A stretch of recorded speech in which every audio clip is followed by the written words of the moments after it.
사도행전 27장 27절 말씀부터 44절까지 봉독하겠습니다. 열 나흘째 되는 날 밤에 우리가 아드리아 바다에서 이리저리 쫓겨가다가 자정쯤 되어 사공들이 어느 육지에 가까워지는 줄을 짐작하고 물을 지어보니 20길이 되고 조금 가다가 다시 재니 15길이라. 암초에 걸릴까 하여 고물로 단 넷을 내리고 날이 3개를 고대하니라. 사공들이 도망하고자 하여 이물에서 닷을 내리는 채 하고 거룻배를 바다에 내려놓거늘 바울이 백부장과 군인들에게 이르되 이 사람들이 배에 있지 아니하면 너희가 구원을 얻지 못하리라 하니 이에 군인들이 거룻줄을 끊어 떼어 버리니라.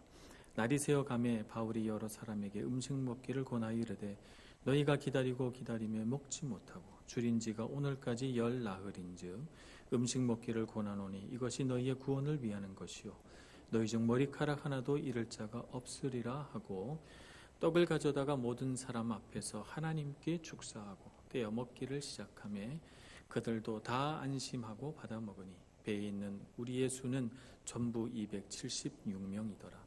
배부르게 먹고 밀을 바다에 버려 배를 가볍게 하였더니 날이 새매 어느 땅인지 알지 못하나 경사진 해안으로 된 항만이 눈에 띄거늘 배를 거기에 들여다 댈 수 있는가 의논한 후 닷을 끊어 바다에 버리는 동시에 키를 풀어 늦추고 돛을 달고 바람에 맞추어 해안을 향하여 들어가다가 두 물이 합하여 흐르는 곳을 만나 배를 걸매 이 물은 부딪혀 움직일 수 없이 붙고 고물은 큰 물결에 깨어져 가니 군인들은 죄수가 헤엄쳐서 도망할까 하여 그들을 죽이는 것이 좋다 하였으나 백부장이 바울을 구원하려 하여 그들의 뜻을 막고 헤엄칠 줄 아는 사람들을 명하여 물에 뛰어내려 먼저 육지에 나가게 하고 그 남은 사람들은 널조가 혹은 배 물건에 의지하여 나가게 하니 마침내 사람들이 다 상륙하여 구조되니라. 아멘. 은혜로운 찬양 감사합니다. 우리 성가대의 자리가 많이 비어 있습니다. 아직 한 10분 정도 더 신청해도 전혀 문제 없습니다. 저희 교회에는 성악을 전공하지 않으신 분들도 환영합니다. 하나님께 찬양 드리기를 원하시는 분은 누구든지 참여하실 수 있으니까 망설이지 마시고 언제든지 참여해 주시면 감사하겠습니다. 이번 성탄절 음악회는 아마도 12월 23일 날 있게 될 것 같은데 연습 들어가기 전에 미리 참여하셔서 미리미리 하나님 앞에 영광 들리시는 귀한 자리로 섬겨 나가시기를 부탁을 드리겠습니다. 풍랑 때문에 바다에서 14일을 표류했습니다. 그들이 출발한 장소는 미케네 섬입니다. 미케네 섬 미항을 출발해서 그냥 그 앞에 있는 항구에 들려서 겨울을 나야지 했는데 그만 그것이 엄청난 시련이 돼서 폭풍우에 떠밀려서 아드리아 해를 쭉 가로질러서 시칠리아 섬 남쪽에 있는 몰타 섬까지 그들은 떠밀려 오게 됐습니다. 그래서 밤 자정이 된 어느 날 밤 자정이 되어서 그들이 육지에 가까웠다라고 하는 느낌을 갖게 됩니다. 그래서 1차로 바다 깊이를 재어보니까 1차에서는 37m 나오고 2차로 바다 깊이를 재어보니까 27m 나와서 그들이 깜깜하지만 밖을 이렇게 둘러다보니 암초가 많은 것 같아요. 그래서 서둘러서 닷을 4개를 배 뒤편 고물에서 내리고 그리고 날이 새기를 기다립니다. 왜냐하면 캄캄한 밤에 배를 몰고 육지로 접근하다가 배가 부서지면 그때는 다 죽는 수가 있기 때문에 그래서 날이 밝기를 기다리면서 초조하게 밤을 새기 시작합니다. 땅이 가까웠다는 사실은 굉장히 좋은 소식입니다. 그들이 이제 살았다는 것을 의미합니다. 자, 그러니까 얼마나 좋아요. 14일을 망망대해에서 고생하다가 이제 살 수 있는 길이 열렸으니까 참 기쁘지 않습니까? 그런데 선원들이 이상한 행동을 하기 시작합니다. 그들은 몰래 새벽녘에 이물 곧 배 앞부분으로 가서 거기에 걸려있는 거룻배를 내리기 시작합니다. 마치 닷을 내리고 있는 것처럼 그렇게 흉내를 내면서 말이죠. 그 이유는 그들이 거룻배를 내려서 그 작은 조각배에 선장과 선원들만 몰래 타서 날이 밝자마자 도망가겠다는 거예요. 배가 한 31m 되는 거대한 화물선인데 선원들이 다 떠나가 버리면 이 배를 누가 운전합니까? 아무리 해안 가까이 있다 할지라도 아직 헤엄쳐 가기에는 너무 먼 거리고 아직도 폭풍우가 몰아치고 있는데 선원들이 떠나 버리면 그 배 안에 있는 사람들은 다 죽습니다. 그런데도 불구하고 그들은 몰래 도망가려고 거룻배를 내려요. 그런가 하면 이제 해안에 배가 다음날 날이 완전히 밝아서 배가 온 힘을 다해서 해안을 향해 몰고 갑니다. 마침 해안이 바위가 아니고 모래사장이라서 모래사장을 향하여 그 배가 이렇게 쭉 직진을 해서 배 이인물이 모래에 박히니까 앞부분은 모래에 박혀서 꼼짝 않고 뒷부분은 파도가 치니까 부서지고 그래서 탈출하기 시작하게 되는데 이때 또 이상한 행동이 나옵니다. 죄수들이 그 혼란한 틈을 타서 헤엄쳐서 도망갈까 염려가 되니까 배에서 내리기 전에 죄수들을 다 죽이자 이렇게 군인들이 이야기하는 것이죠. 왜냐하면 죄수들이 헤엄쳐서 사라져버리면 그 책임을 군인들이 져야 되니까 자신들이 책임지기 싫다는 거예요. 그러니까 이 자리에서 죽이고 가면 좋겠다라고 그들이 말하기 시작합니다.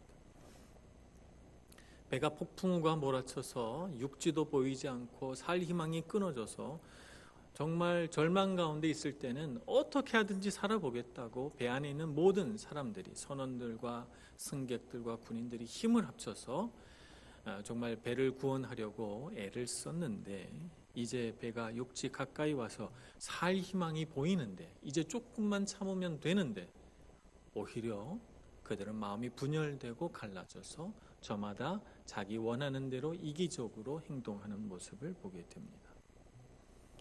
그런 와중에 사도 바울은 어떻게 했을까요? 날이 새어갈 때쯤, 그러니까 새벽녘입니다. 새벽녘쯤 됐을 때 그는 음식을 장만해 놓고 276명이라는 배 안에 있는 모든 선원들과 승객들을 불러다가 그들에게 음식을 나눠줍니다. 음식을 나눠주고 그들에게 말하죠. 14일을 굶주렸으므로 이제 먹고 힘을 내야 육지로 올라갑니다. 그러니 여러분 먹고 힘을 내세요. 이렇게 음식을 나눠주죠. 그리고 그가 25절 말씀에 얘기한 대로 여기 보면 하나님께서 사도 바울이 가이사 앞에 서야 되니까 그때까지 이 배 안에 탄 사람 누구도 해함이 없도록 지켜주시겠다고 말씀하셨어요. 사도행전 27장 24절 25절이에요. 그 말에 근거해서 너희들의 머리카락 하나라도 잃는 일이 없을 거다. 그러면서 그들이 안전할 거라고 예언같이 말씀해 줍니다. 그러니까 한편으로는 육적인 부분을 보살펴주고 다른 한편으로는 영적인 부분에 힘을 더해줘서 그들로 하여금 용기를 내게끔 해주는 것이죠. 그리고 하나님께 감사기도 드리고 먹기 시작합니다. 그래서 그들이 먹고 안심하고 배를 해안에 대게 되는 것입니다. 우리 인생을 살다 보면서 이런 혼란을 경험할 때가 종종 있습니다. 아주 깊은 절망 속에서는 온 가정이 그 위기를 헤쳐나가려고 하나가 되고 온 교회가 그 위기를 헤쳐나가려고 하나가 되고 그 위기 상황에서는 온 국가와 민족이 위기를 헤쳐나가려고 한마음 한뜻이 됩니다. 그런데 위기가 아주 극심한 위기가 지나가고 뭔가 희망이 조금 보이기 시작하면 그때 가정도 갈라지고 교회도 갈라지고 나라도 분열되기 시작합니다. 왜 그런가 하면 저마다 살 희망을 가지고 자기에게 유리한 쪽으로 자기가 하기 위해서 그래서 마음이 분열되고 갈라지게 되는 것을 보게 됩니다. 여기 배의 상황은 절망과 희망, 죽음과 생명, 또 이타적인 행동과 이기적인 행동이 뒤섞인 혼돈이라고 말할 수가 있겠습니다. 이런 혼돈된 상황 속에서 우리는 여러 가지 것들을 선택할 수 있습니다. 배에 오늘 성경 말씀에 나와 있는 것처럼 풍랑의 위험에 빠지게 된 1차적인 책임은 선원에게 있잖아요. 선장에게 있잖아요. 왜냐하면 풍랑이 일 수 있는 가능성이 있는데도 불구하고 배를 몰았으니까. 그런데 그들이 자기만 살려고 도망합니다. 이런 선택을 할 수도 있어요. 육체 상륙의 혼란한 상황을 틈타서 죄수들이 탈출할 것을 염려한 군인들은 내가 그런 수고를 하느니 그들을 감시하고 뭐 하나도 잃어버리지 않도록 이렇게 수고하느니 차라리 편하게 여기서 다 죽여버리자 라고 이렇게 죄수들의 생명을 경시하는 군인들의 이기적이고 편리한 생각들을 또 보게 됩니다. 그런가 하면 276명 모두의 안전을 염려하면서 그들의 구원을 위해서 음식을 먹이고 또 격려하는 선택을 한 사도 바울의 선택도 있습니다. 위기 상황 속에서 사람들의 마음과 생각이 분열될 때 우리는 어떤 선택을 할 것인가? 우리의 몫입니다.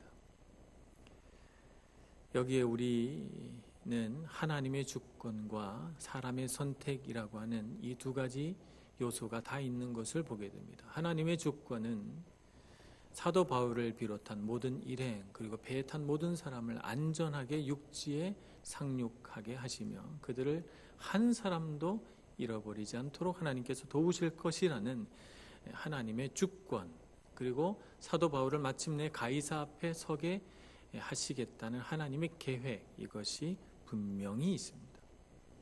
그러나 이런 하나님의 주권과 계획을 우리가 다 알고 그런 것이 있음에도 불구하고 하나님은 우리에게 그 상황마다 선택할 수 있는 자유의지를 주셨습니다.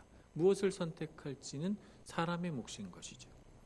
그래서 눈앞에 보이는 이기적이지만 그러나 쉬운 선택을 할 것이냐, 아니면 이 상황 속에서 이타적이지만 어려운 선택을 할 것이냐 라고 하는 것은 항상 우리 사람들의 몫인 것입니다. 창세기 3장의 상황도 비슷합니다. 이 상황도 하나님의 주권과 사람의 선택이 공존하고 있는 상황이라고 말할 수가 있습니다.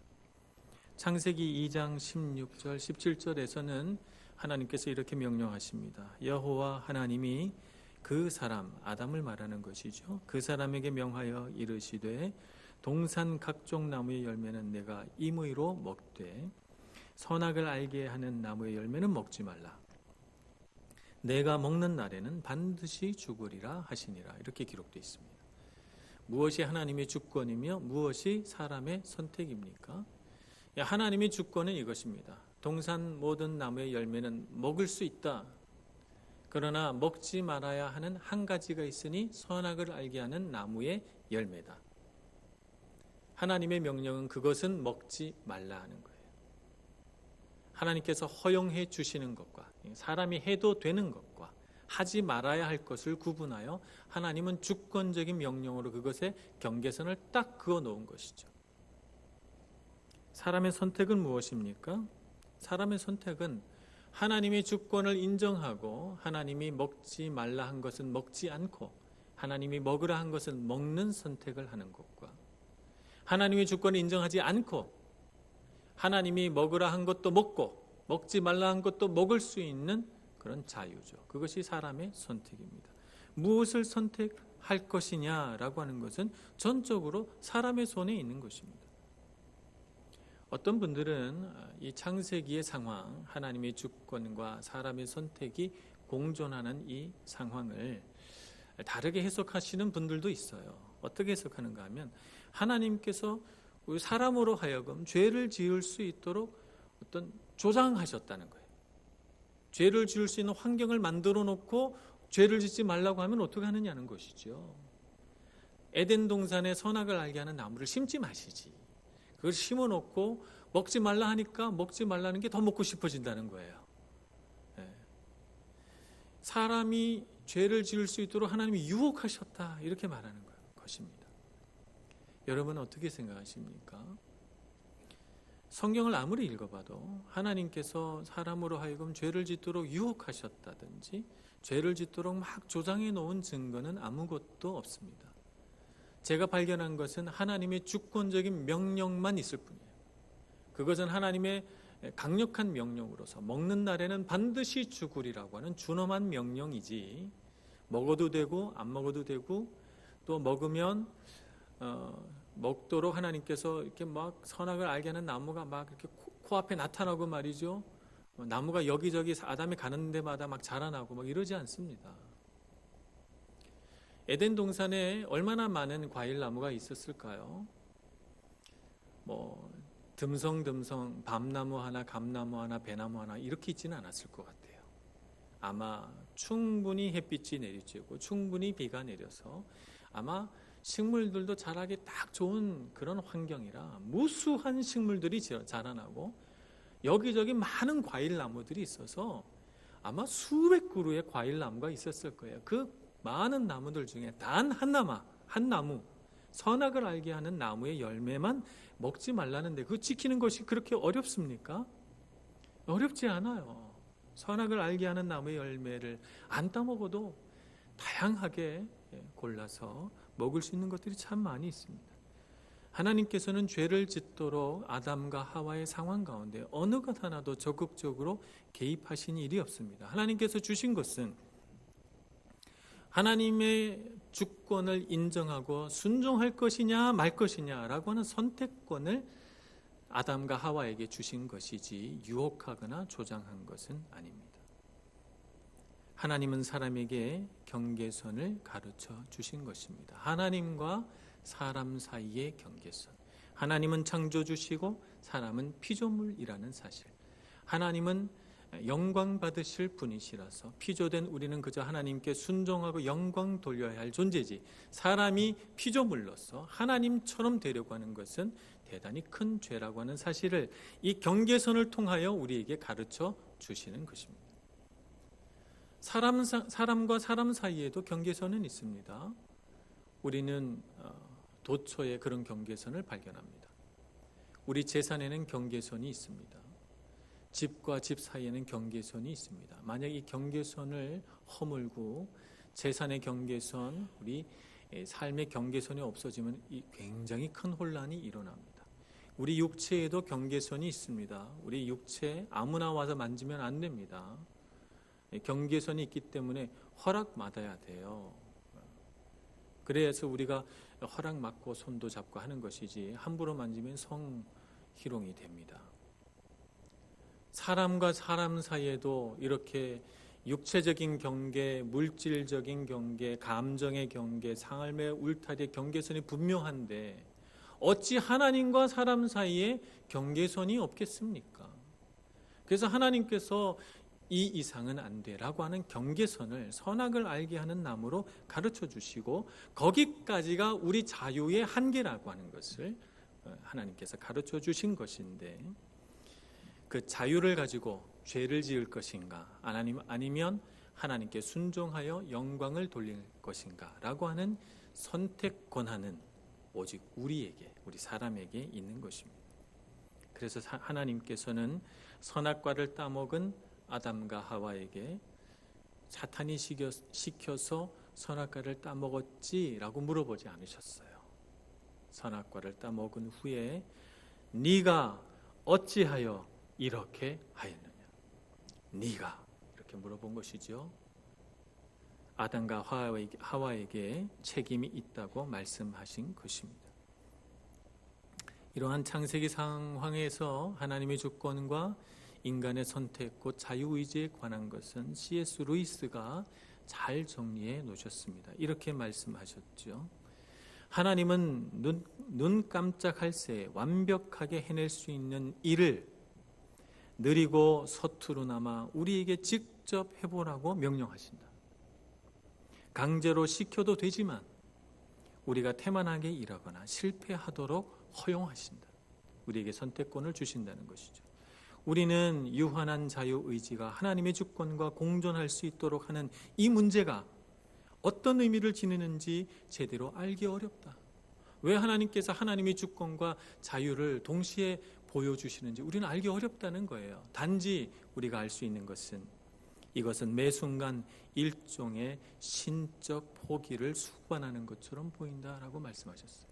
신적인 포기가 여기 있다는 거예요. 하나님께서 모든 것을 다 결정하고 하나님 마음대로 다 하시고 하나님께서는 못하실 일이 없지만 마치 하나님께서 뭔가 부족한 것처럼 사람에게 선택 권한을 주셔서 사람을 그냥 아무것도 자기 의지대로 할 수 없도록 로봇처럼 만드셔도 되지만 그렇게 하지 않으시고 선택권을 주시고 하나님의 고난을 위임하셨다는 것입니다. 그래서 사람에게 자유를 주신 것은 곧 그 자유 안에서 하나님이 사람과 인격적인 관계를 맺기 원하신다는 것이고, 그것은 하나님께서 하나님만 하실 수 있는 그 주권을 일정 부분 포기하셨다는 것을 의미한다고 C.S. 루이스가 말하고 있는 것입니다. 믿음이란 무엇일까요? 여러분, 우리가 믿음을 가진다는 것은 무슨 의미입니까? 하나님께서 이 세상 모든 것을 마음대로 할 수 있음에도 불구하고 주권을 내려놓으시고 우리에게 선택권을 주셨기 때문에 우리는 그 선택권, 곧 우리에게 있는 자유의지를 가지고 주님께 순종하고 주님께 자발적으로 나와 예배할 때 그런 사람의 마음을 믿음이라고 하는 것입니다. 우리에게 있는 믿음이란 하나님의 주권을 알고 그 앞에 우리의 생각과 의지를 무릎 꿇여서 우리에게 의지도 주셨고 자유도 주셨지만 그것으로 하나님께 영광 돌리는 삶을 살 때 그것을 믿음이라고 말하는 것입니다. 믿음의 조상 아브라함을 하나님께서 왜 믿음이 있다고 말씀하십니까? 창세기 15장 6절에 아브라함이 여호와를 믿으니 여호와께서 이를 그의 의로 여기시고라고 기록하고 있습니다. 아브라함이 하나님을 믿으니 그것을 의롭게 보셨다고 기록한 것이죠. 하나님께서 내 고향을 떠나 내가 내게 지시할 땅으로 가라, 방향도 일러주지 않고 가라 명하셨을 때 그는 하나님께 왜 가야 하나요? 어디로 가야 하나요? 물어보지 않았습니다. 명령하신 대로 하나님의 주권 앞에 순종하셨죠. 자신에게는 아들이 하나도 없습니다. 그런데 하나님께서 하늘의 별과 같이 땅의 모래와 같이 자식을 주겠다고 말씀하셨지만 그가 90세가 되고 100세가 되어서야 겨우 아들을 얻습니다. 그러나 그 하나님의 무수한 약속을 70세부터 30년간 그가 들었지만 한 번도 그것을 의심하지 않고 하나님께서 하나님의 주권 안에서 이루어 주실 줄 믿었습니다. 그것이 그의 믿음입니다. 아브라함의 믿음은 모리아산에서 절정을 이룹니다. 그는 하나님께서 자신의 독생자 아들 이삭을 번제로 바치라 하는 명령을 들었습니다. 하나님께서 주신 외아들을 왜 또 바치라 하십니까? 그러면 이 아들을 바치면 또 다른 아들을 주시려고 하시는 것입니까? 하나님 왜 하필 모리아산입니까? 이런 질문들이 성경에는 단 한 군데도 나오지 않습니다. 하나님께서 그렇게 명령하셨을 때 아브라함은 굉장히 가슴 아프고 이해할 수 없었지만 이 이해할 수 없는 하나님의 명령 앞에 그는 묵묵히 순종하며 아들에게 번제를 바칠 땔감을 지워서 그 아들을 앞세우고 모리아산으로 올라갑니다. 아들이 땔감을 어깨에 메고 올라가다가 아버지를 돌아보며 묻습니다. 왜냐하면 번제물이 없거든요. 아버지, 땔감은 여기 있는데 번제물은 어디 있습니까? 이렇게 묻습니다. 아브라함이 대답합니다. 창세기 22장 8절 내 아들아, 번제할 어린 양은 하나님이 자기를 위하여 친히 준비하시리라. 이것이 아브라함의 믿음입니다. 오늘 우리는 어떤 믿음으로 이 세상을 살아가고 있습니까? 우리는 우리 눈앞에 이해할 수 없는 많은 시련들이 다가옵니다. 오늘 사도 바울의 눈앞에 일어난 이 시련도 이해할 수 있습니까? 가이사 앞에 서리라 이렇게 하나님께서 약속하셨으면 순풍을 불게 하셔서 이 항구 저 항구 쉽게 들어가서 안전하게 이탈리아 반도에 도착하게 하시지, 왜 이렇게 뜻하지 않은 돌풍 속에서 수없이 고생하고 굶주리고 죽음의 위협 앞에서 근심하며 이렇게 가게 하시는가? 우리는 이해할 수 없습니다. 그러나 그것이 하나님의 주권 안에 일어난 일인 줄 알기 때문에 다 이해할 수 없어도 주님께서 반드시 이 모든 이해할 수 없는 일들을 합력하여 선을 이루실 줄로 믿고 우리는 주님을 의지하는 것입니다. 우리 삶에도 이해할 수 없는 고난이 얼마나 많이 있습니까? 하나님 왜 이 일은 이렇게 일어났고 왜 우리의 삶은 이렇게 짧고 왜 내 삶에는 이런 불의하고 옳지 못한 일이 일어났는지 우리는 다 알 수 없습니다. 그러나 우리는 사도 바울처럼 오늘 사도행전 27장 25절 그러므로 여러분이여 안심하라 나는 내게 말씀하신 그대로 되리라고 하나님을 믿노라 라고 고백했던 사도 바울의 고백처럼 우리도 그렇게 믿음을 고백하는 것이 우리가 하나님의 주권을 알고 인정하며 그분 앞에 순복하는 길임을 믿습니다. 오늘은 종교개혁 주일이라고 부릅니다. 1517년 마르틴 루터가 비텐베르크 교회 그 문에다가 95개조 반박문을 써붙인 그 역사적인 날로부터 500년이 지난 시점입니다. 오늘 종교개혁 주일을 우리가 맞이했습니다. 루터의 종교개혁이 시작된 그 지점은 어딘가 하면 하나님의 그 구원의 은혜가 바로 믿음에 있구나라고 하는 것을 발견한 그 루터의 고백으로부터 시작이 됩니다. 그래서 오늘 루터가 자신이 어떻게 하나님의 은혜를 알게 됐는지 고백한 한 구절을 제가 읽어볼까 합니다. 루터 본인의 고백입니다. 바울의 로마서를 이해하려고 애쓰는 나에게 가장 큰 장애물은 하나님의 의였다. 이것은 이 의라는 말을 하나님은 의로운 분이요 따라서 불의한 사람들을 공정하게 처벌하신다는 뜻으로 받아들였기 때문이다. 그때 나의 상황으로 말하면 수도사로서는 털끝만치도 흠잡을 데가 없었지만 하나님 앞에서는 여전히 마음이 괴로운 죄인이었기에 도무지 나의 공로로는 그분을 누그러뜨릴 자신이 없었다. 그러므로 나는 공정하고 성난 하나님을 사랑하지 않았으며 오히려 증오하고 그분에게 투덜댔다.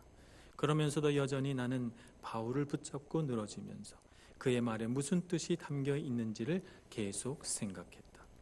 밤낮을 가리지 않고 곰곰이 생각하던 어느 날 나는 하나님의 의와 의인은 믿음으로 말미암아 살리라라는 말 사이에 관련이 있다는 것을 깨달았다. 그때 나는 하나님의 의란 하나님께서 은혜와 순수한 자비를 발휘하신 나머지 우리의 믿음을 보시고 우리를 죄가 없는 것으로 취급하시는 그 의라는 것을 터득했다. 그 순간 나는 새로 태어나서 활짝 열린 문을 통해 낙원에 이른 기분이었다. 성경 전체가 새로운 의미로 다가왔으며 전에는 하나님의 정의 때문에 내 속은 증오로 꽉 차 있었지만 이제는 그것이 이루 말할 수 없이 소중하게 되었고 더 큰 사랑을 불러일으켰다. 바울 서신의 이 대목이 나에게는 하늘로 통하는 문이었다. 이렇게 고백하고 있는 것입니다. 오늘 우리가 이 세상을 무엇으로 살아야 됩니까? 하나님을 믿는 믿음으로 살아야 하는 것입니다. 믿음은 하늘로 통하는 문인 것입니다. 믿음이란 하나님의 주권을 알고 그 안에 제한된 우리의 자유를 알며 하나님 앞에 순복하고 순종하여 우리의 의지를 자발적으로 하나님 앞에 무릎 꿇리는 것이 믿음인 것입니다. 그래서 마르틴 루터는 종교개혁의 가장 큰 가치를 믿음에 두고 오직 믿음으로 솔라 피데라고 하는 이 구호를 제창하면서 종교개혁을 일으켰던 것입니다. 오늘 우리는 그와 같은 하나님의 선하신 인도하심을 믿고 하나님의 선하신 주권을 믿습니다. 로마서 8장 28절에 우리가 알거니와 하나님을 사랑하는 자 곧 그의 뜻대로 부르심을 받은 자들에게는 모든 것이 합력하여 선을 이루느니라 라고 하는 말씀이 기록되어 있습니다. 이 모든 것이 합력하여 선을 이루느니라 라고 할 때 이 모든 것 안에는 무엇이 들어가 있습니까? 우리의 행복, 우리의 기쁨, 우리의 즐거움, 우리의 소망 이것만 들어가 있는 것이 아닙니다. 여기에는 우리의 탄식과 고통과 고난과 폭풍과 혼돈과 우리의 실패까지도 다 들어가 있는 것이죠. 그럼에도 불구하고 하나님께서 반드시 우리 삶 가운데 하나님의 주권적 힘을 발휘하시고 모든 일이 다 하나님의 선하신 뜻대로 돌아갈 줄 믿고 하나님께 순종하는 것, 그것이 이 말씀 안에 담겨져 있는 뜻입니다.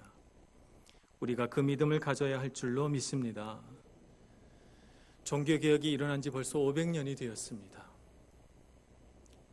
그래서 개신교는 전 세계에 막강한 힘을 발휘하는 그런 종교가 되었습니다. 그러면서 동시에 우리 개신교는 또 다른 종교개혁 앞에 서 있습니다. 부패하고 썩어 들어가는 부분이 있기 때문에 그렇습니다. 오늘날 우리에게 일어나야 할 진정한 종교개혁은 무엇입니까?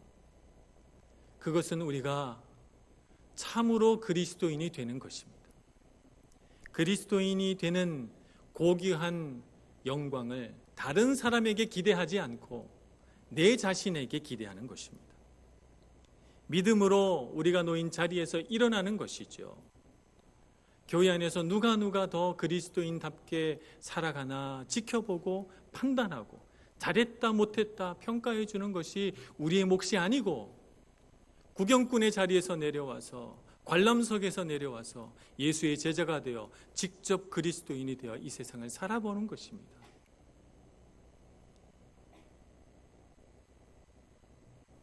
그리스도인으로 살아가는 것, 제자로 살아가는 것 우리에게 어렵습니다. 그래서 때로는 실패하고 때로는 속상한 일도 생기고 때로는 다른 사람의 평가와 다른 사람의 비난에 상처받을 때도 있습니다. 그러나 그 모든 과정에도 불구하고 우리를 주권적으로 이끄시는 하나님을 믿기에 우리가 자발적으로 우리의 의지를 들여서 하나님께 영광 돌리기 때문에 하나님은 그것을 의로 여기시고 그 믿음을 받으시고 우리를 하나님의 선한 길로 인도해 주실 줄 믿습니다. 그러니 마당에 낙엽이 쌓이는데 누가 치우냐, 왜 아무도 안 치우냐 비난하기 전에 빗자리 들고 우리가 쓸고, 왜 이 교회는 사랑이 없냐라고 판단하고 비판하기 전에 내가 먼저 사랑하자 이렇게 생각해야 되고, 누가 좀 봉사를 해서 우리 교회에 좀 여러 가지 행사가 많았으면 생각하기 전에 내가 무슨 일을 해야 우리 교회가 풍성할까 생각하고, 왜 그리스도인들이 이와 같이 나약하고 세상에서 능력을 발휘하지 못할까 비판하기에 앞서 내가 먼저 세상 속에서 참된 빛이요 소금이요 그리스도의 참된 제자가 되어서 이 세상을 바꿔줘야지 라고 생각하는 우리 모든 밀라노 한인교회 교인들이 되기를 소망합니다. 그것이 우리 안에 이루어져야 할 진정한 종교개혁입니다. 예수님의 제자로 살아가는 것은 목사만이 해야 될 몫이 아니고 우리 모두가 함께 지고 가야 할 진정한 십자가인 줄로 믿고 예수의 제자로 거듭나는 저와 여러분 되기를 간절히 소원합니다. 기도하겠습니다. 하나님 아버지, 우리가 참으로 연약합니다만 주님께서 우리를 부르시고 또 우리를 의롭다 하시고 우리에게 영광의 관을 씌워 주시는 줄로 믿고 믿음으로 주님 앞에 나아갑니다. 우리의 연약한 손으로도 할 수 있는 것이 있거든 우리의 손에 쥐어 주시고, 우리의 연약한 발걸음으로도 이룰 수 있는 곳이 있다면 우리를 인도하여 복음을 전하게 하시고, 우리의 부족한 입술로도 전할 수 있는 무슨 은혜로운 말씀이 있거든 우리 입술에 담아주사 우리로 하여금 제자의 삶을 살아가도록 은총 내려 주시옵소서. 예수님의 이름으로 기도합니다. 아멘.